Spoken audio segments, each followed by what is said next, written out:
Cortland Simmons with you back on the CS Racing Report. Like ACDC, we're back in black here, and we're looking at the Coco feature, the Stoll Keenan Ogden Phoenix Stakes. Grade 2, 6 furlongs at the Lexington Oval. Some really interesting characters in here. I'd be very shocked if in 2019 this is a grade 2 race, because the quality of this race was grade 1 for sure. Though certainly the Graded Stakes Committee, the North American Graded Stakes Committee, will make those judgments in totality based probably on what these horses will do in the Breeders' Cup. And you can best believe that with this kind of a finish, this barn burner of a finish where there was some barbecuing going on and all the horses were still able to withstand the heat in the kitchen, the top 3 finishers are, it would be a shock to a lot of people if all 3 didn't go to the Breeders' Cup Sprint to challenge the prohibitive favorite Imperial Hint, who seems to be unbeatable. But as I said before many times, there's no such thing as a sure thing. As great as Imperial Hint looks, keep in mind the Vosburg winner and the very, very devastating winner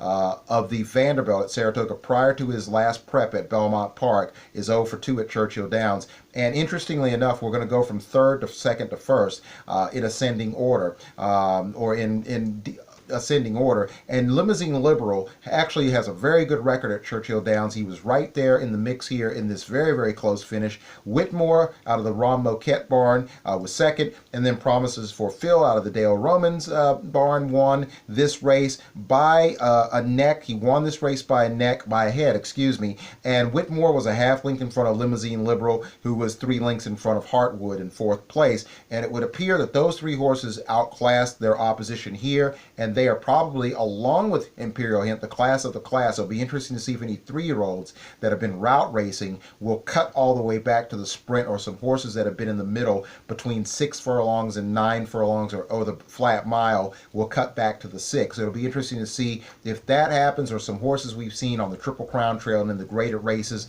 around 2 turns, 9 furlongs, 10 furlongs, 8.5, might cut all the way back to the sprint. Probably not likely we'll see a lot of those horses funnel in, given the quality of these horses, but somebody may join Promises for Phil if he stays at the 6 furlong distance, or he stays in the sprint division as opposed to possibly being cross-entered and entering the mile. But this was a great race. A lot of people believe that these horses are running for 2nd place with Imperial Hint, but this is like one of these SEC, Pac-12, ACC, head-banging type of affairs in which these horses will come out of it battle-hardened, or they're going to come out, completely wiped out with no chance to beat a horse that seems to be unbeatable. I think a lot of people are going to definitely go to the windows and believe that they're going to try to find a way to beat the favorite, as untouchable as Imperial Hint seems to be, based on some of the previously mentioned fact that he's 0 for 2 at Churchill. And we'll see how the racetrack plays, how the post positions shake out, how the break will eventually go. All of those variables that will, either translate in gold or silver or bronze for whichever horse is fortunate enough to hit the podium. And we've seen favorites, particularly even at Churchill Downs, hosted Breeders' Cup, crash and burn and fail, and as I said before, get marinated, cooked, and roasted at that racetrack. So this is, a very, very interesting sprint in the fact that, are these horses in the class with Imperial Hint, or has Imperial Hint been coasting, or was the Vosburg too easy of a prep? That's going to be another one of those, as I aforementioned, or as I've, said ad nauseum, to the point where I've maybe worn out the, record player here, sounding like a broken record by saying it's another $64 question. But I think a lot of you folks, a lot of, handicappers are going to certainly, take a hard look at this race. This is going to be very intriguing to see if this is going to be a barn burner, or somebody else, turns it into a 1-horse or a blowout, or ends up being a 2-horse match race.